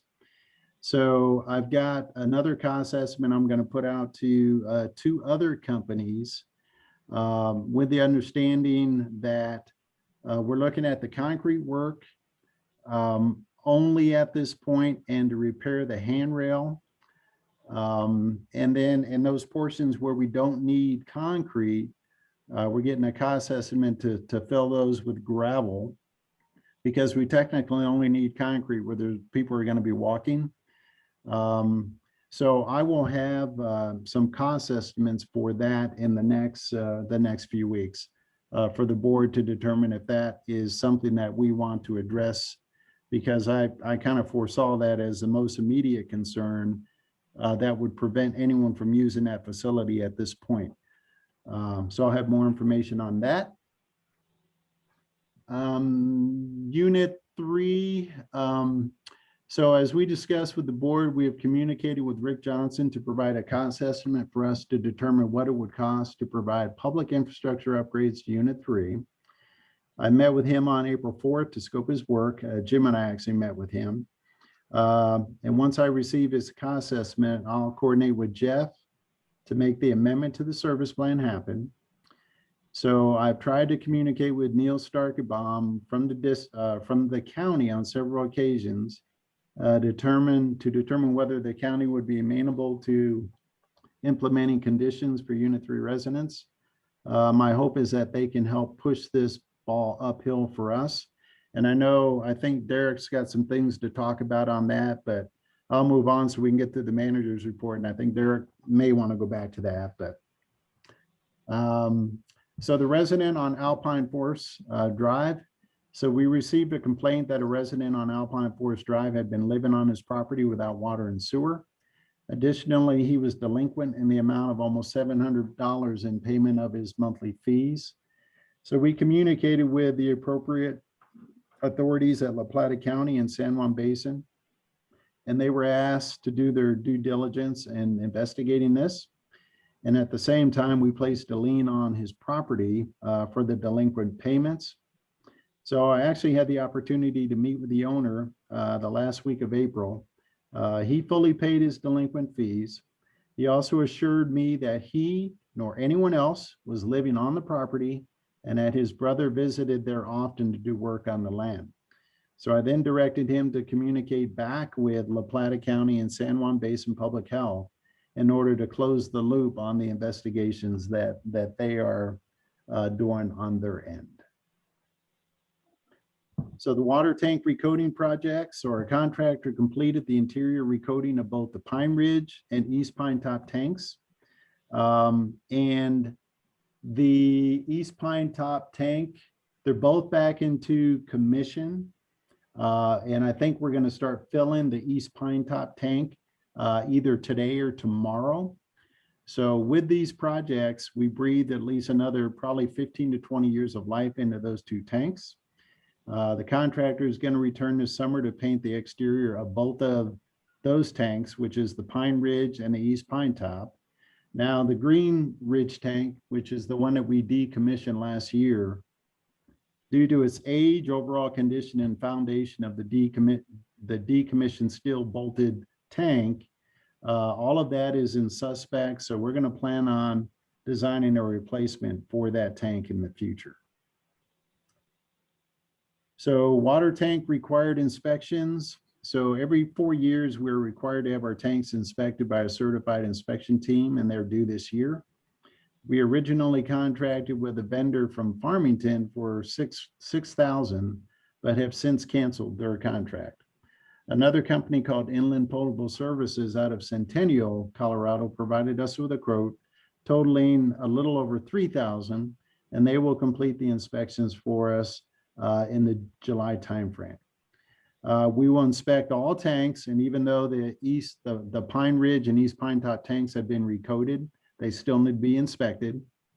So we're going to inspect all of our tanks except the old Green Ridge tank that has been decommissioned. So since that is a decommissioned tank, we do not have to have that inspected. Keith, excuse me. Certainly. Are we going to expect any weird tasting water after they start? How is that? You know, after we fill them and we get the water, what do residents expect? Same good quality? It should be seamless.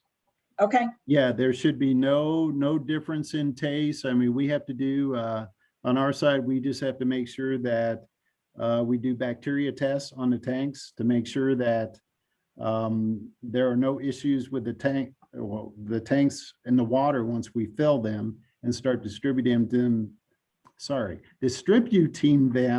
to the residents, but it should be seamless. Okay. On the wastewater treatment discharge permit, nothing from CDPHE to date. The capital improvements plan, master plan. So that has been finalized, and I sent that out to all the board members. And then also, I haven't had an opportunity to get the final posted on the website. So in the next week, we'll take the draft down and get the final posted up there for all the residents to review. And great job to you and your crew. Wonderful, wonderful plan. Thank you, Chris. We appreciate that.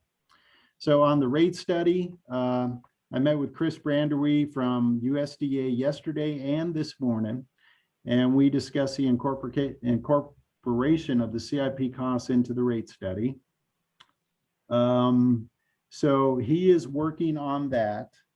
And once he gets everything loaded into the model, he's going to start running scenarios on what the anticipated rate increase costs could be.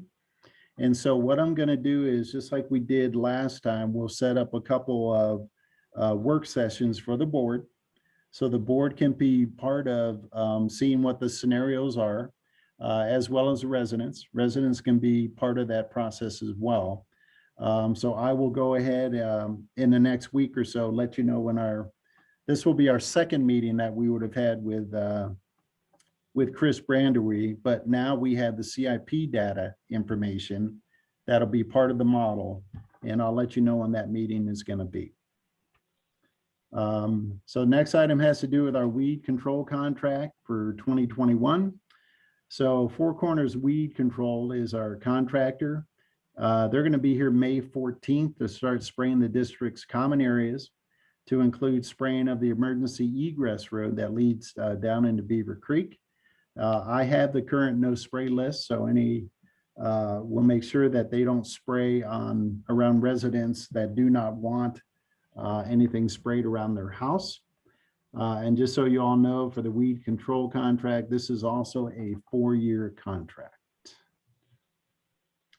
So, and that concludes the items that I have in my manager's report for this week. Okay, thank you, Keith. You bet. Looks like Jim, are you here for the maintenance report? I am.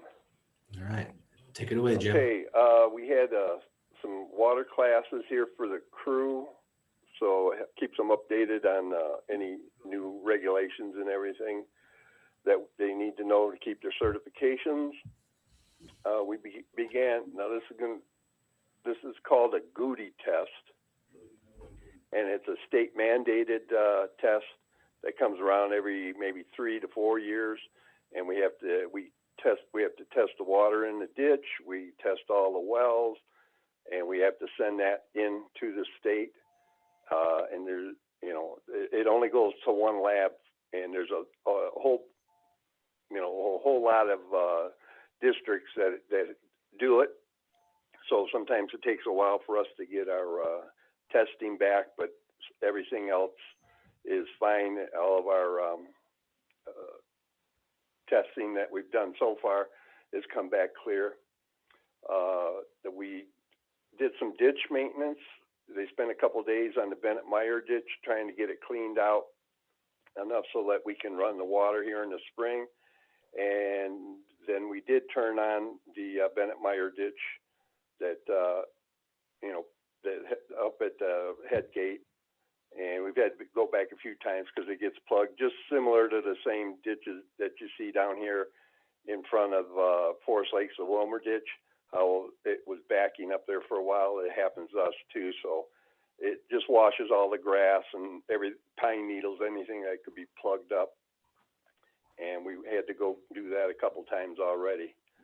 Our spring checklist is all done, where we've checked everything, got everything summarized now in our PRSs and all of our well houses. We cleaned them all up, getting ready for an inspection on them whenever they decide to come. We've had to replace the lock and the doorknob on the post office boxes up there on their little office inside there. They broke the key off and nobody could get it out, so I just went up and we just changed the whole lock, you know, and doorknob. Plus, Keith had bought some, and we installed some new parcel boxes up there. They're a little bit stronger. They're made of metal and they're a little bit bigger. They're on the west side, and now we can put we can adjust our camera down to those, so we can keep a good eye, or at least have a idea of if something happens, we'll be able to see it on the cameras itself. We've been doing road work, and somebody had a comment on there, when are you going to get up to the west side? Probably at the end of the first of next week. We usually finish up the loop road down here, and then we make sure we do, San Moritz and Meadowbrook, and get all this cleaned up down here, because it gets a lot of traffic. And then we'll be up, we think we've already been up as far as Mesa, and and I'm trying to think of, and Pine Valley. And so we'll be heading back up that way on the first part of next week. She also had a second question, Jim. I didn't see that. Why don't we maintain all roads like the loop? It would be great to have all roads maintained and oiled. That's what we're trying to do. Okay. First thing in the spring, we had to pull ditches this year because they hadn't been pulled in about 4 or 5 years. So we had to get the ditches straightened back out, which luckily Keith let us keep the extra grader, which helped out quite a bit. And then so they're going back. They'll be back up there. I think the roads are in great shape. Good job. Okay. And we summarized all the snow plows. Thank goodness, they're parked down in the backyard, and we don't want to see them till next year. And Keith probably didn't know this, but Pine Top Tank is back. The tank is full and it's back in commission now. They just did it today, so that's why Keith wouldn't have known. Perfect. And the only thing I have here is status of the fleet vehicles. Our skid steer is down. It's flashing some code that won't let it, all it'll do is idle. And we've been trying to get it into the dealership, and they keep telling us they're so busy, it'll be a while. Well, our pile is getting higher and higher out back. So, of the brush.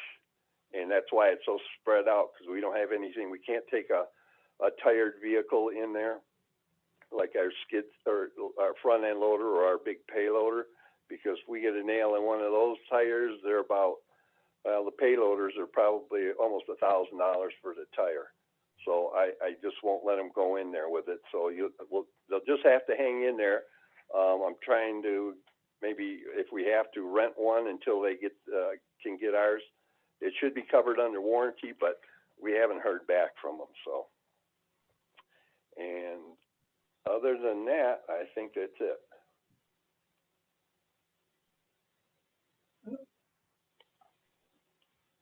All right, thank you, Jim. I appreciate it. Keith, you want to go through the financial pieces here? Certainly.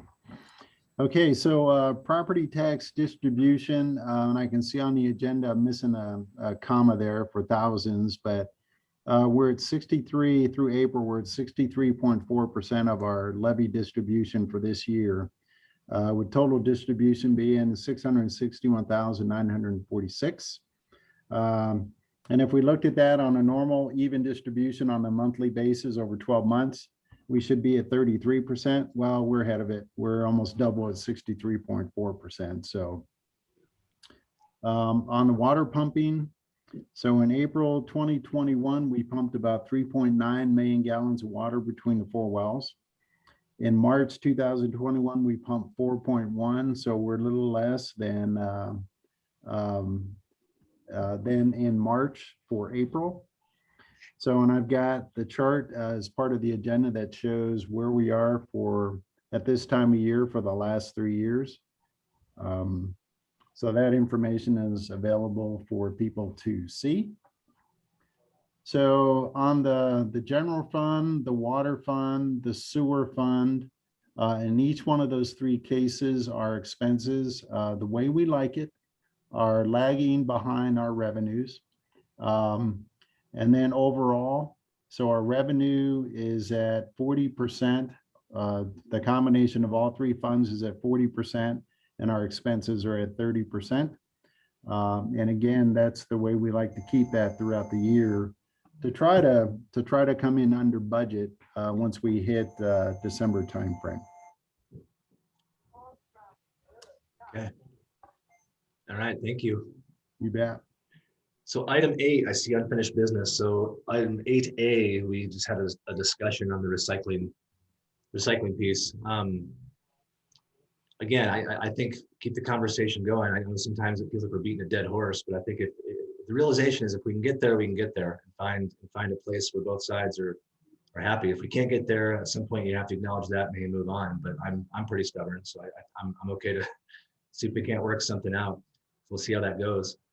8B is the community center status. And I saw in your board report, you had the concrete work.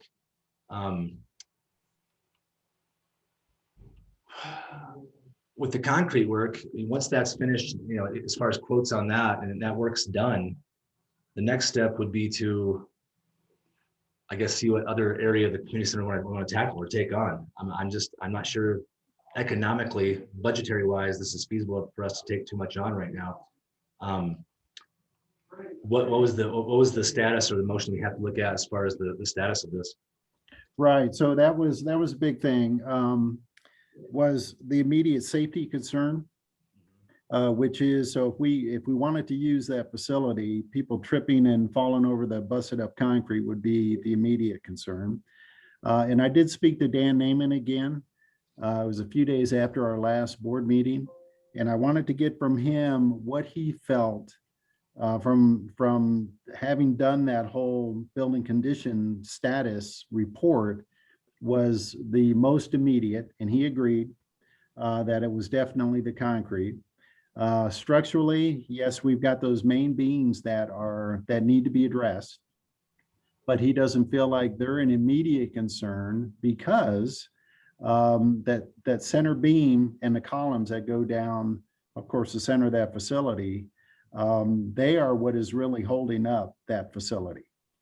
So, and they were installed for that purpose. So he said, yes, we do need to address those at some point, but they are not the make or break on whether or not we should allow people to use that facility. Okay. So the concrete is. And even the lighting, I know there was some discussion about the lighting last time. I didn't have any contractor address that, because the lighting is only needed if we're using that facility at night. And we have to decide what that facility is going to be used for first before we decide to go forward for that, versus something like addressing the concrete, which is a safety issue. So Does that building, I think they changed it. I can't remember what the details were. Maybe Jim knows. Does that have internet, like an internet booster or something? I was thinking about when they want to do this food truck, can we turn it on just for them to use that internet booster? I don't know if it's the right term. yeah, so Jim went down there and he actually verified that we do have Wi-Fi at that facility. Okay. So yeah, I mean, we just have to figure out if because that's an FLMD account. So we'd have to figure out how and if they would actually use that. But so yeah, Jim, am I stating that correctly? You did verify there was Wi-Fi there? Yeah. Yeah, there's Wi-Fi there. The only problem with that is it won't reach to the parking lot. Oh, okay. See, if you park right up, like in the upper parking lot where they go up the mountain there, it'll work to there, but it won't work down to the parking lot. And I thought, well, if you could put a booster or something on it. The only problem is when I talk to KDs, they need to have phone access so that they can take, somebody calling in a phone order, and then they have to be able to process a credit card. And without a phone signal, which there isn't any up there, because we had thought of moving them up there when they first started, but then they brought up all that kind of stuff, and it won't work up there without phone and internet. Okay. And well, how about our new office? Are we going to have a big enough parking lot that we could put a couple food trucks? I keep working on Keith because it's like, man, that'd be a great spot. Just pull them up there, have a couple of outlets they could plug in, and we could start our whole little restaurant row up there. And then I could go there for lunch. Oh, you'd have to beat me there because I'd be there first. Yeah, so CenturyLink is going to be our provider up there. And we've already coordinated with them and starting to talk to them about requirements for the new office building. So, and again, the same situation, internet will be available there. So.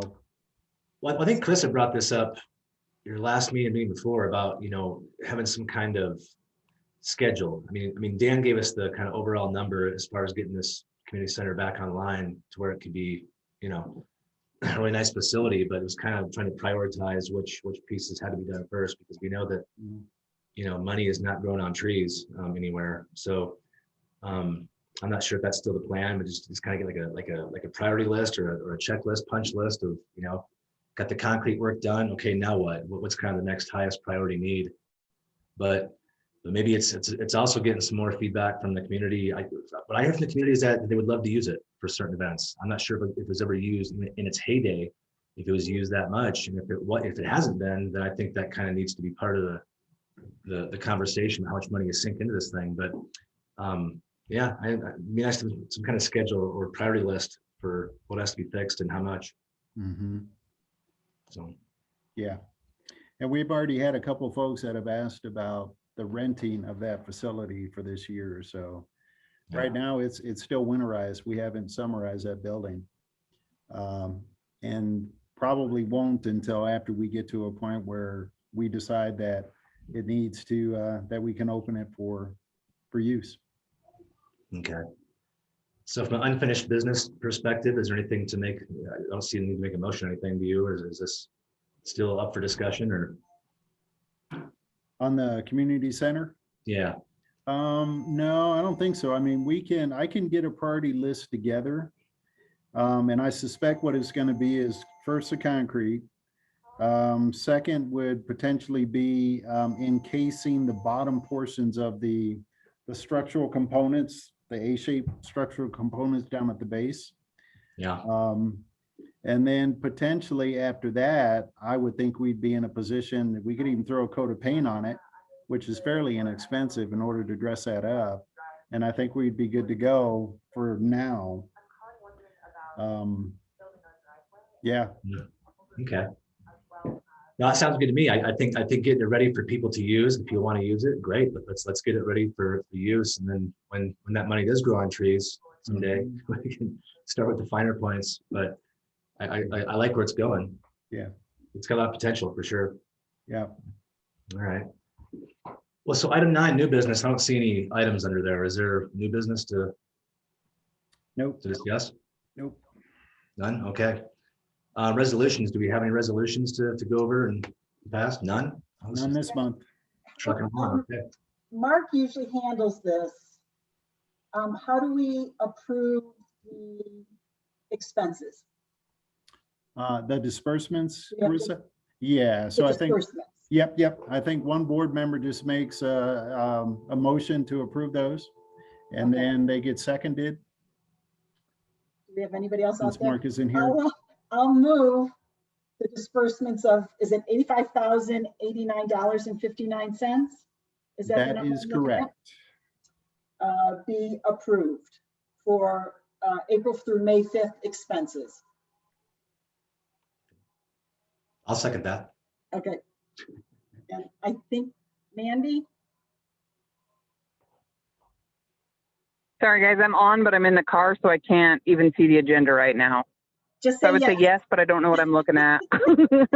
You're approving $85,089.59 be approved so they can pay our vendors. Okay. Yes. Okay, Mandy approves. All right.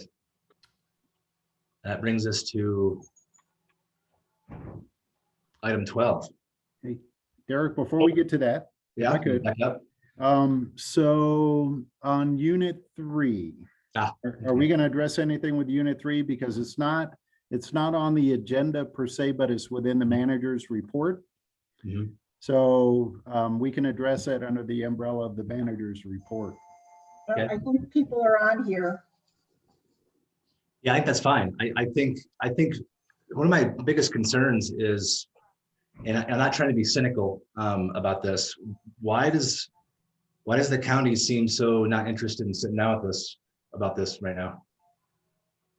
I realize they're as busy as anybody else out there right now, but it seems like we're going through a lot of effort trying to get them to sit down at the table with us. I'd like to see that happen first. Had a meeting with the county to see if we can get some sort of same page with them. And then, after that, I think amending the service plan is an option. So that's where I'm at.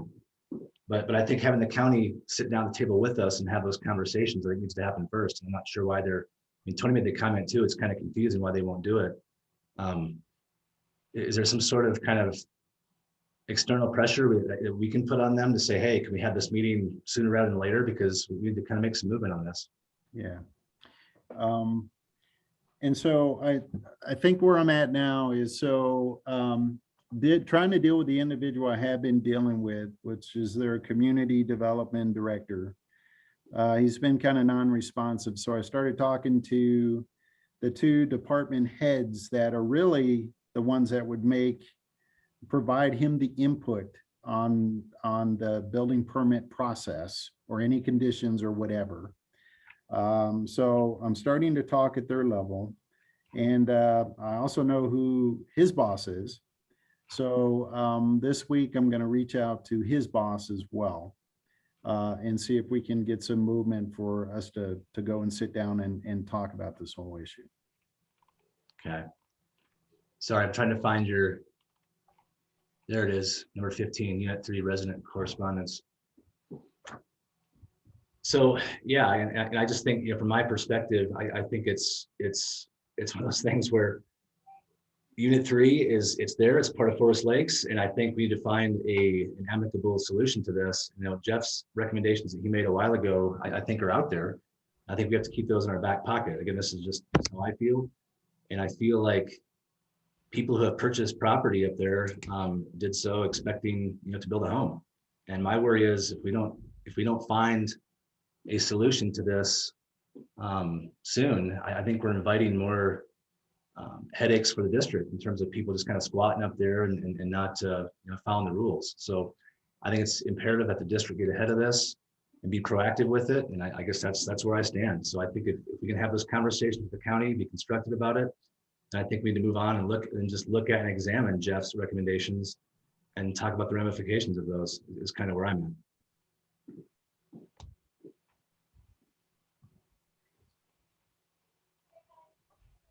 Chris or Mandy, do you have anything to chime in with, or? Yeah, last month, we already talked about talking with the county. We were gonna get Keith and 2 directors to talk with the county. And it's not on our end, as I understand it, it's on the county's end. Yeah. And that's why I think it's important to have, really get a good sense of where they're at with it. So that's, I mean, correct me if I'm wrong here, but I feel like until the county weighs in, I feel like we're kind of just in this limbo land of what do we do? And so I don't want to put the cart ahead of the horse and start looking at, some Jeff's recommendations, because some of those may not be viable or, even applicable to what the county says. So that's where I'm at. And I would like to keep that conversation going. Keith, sorry, but can you keep banging on their door and see if they'll talk. And Yeah. I'm willing to be a part of that conversation too with the county. If you want me to be at the table, I'm more than happy to do it. Be a part of that. Yeah, can we schedule a meeting? I'd be willing to attend that. Who was that? That's Mandy. Mandy. Oh, it was Mandy. Oh, okay, cool. Can we? Yeah, if we can schedule an actual meeting with Todd or somebody at the county where we can sit down and work out what needs to be done on their end and our end, that would probably be a little bit more helpful than trying to guess. And I don't know, it just seems like it goes in circles. Yeah.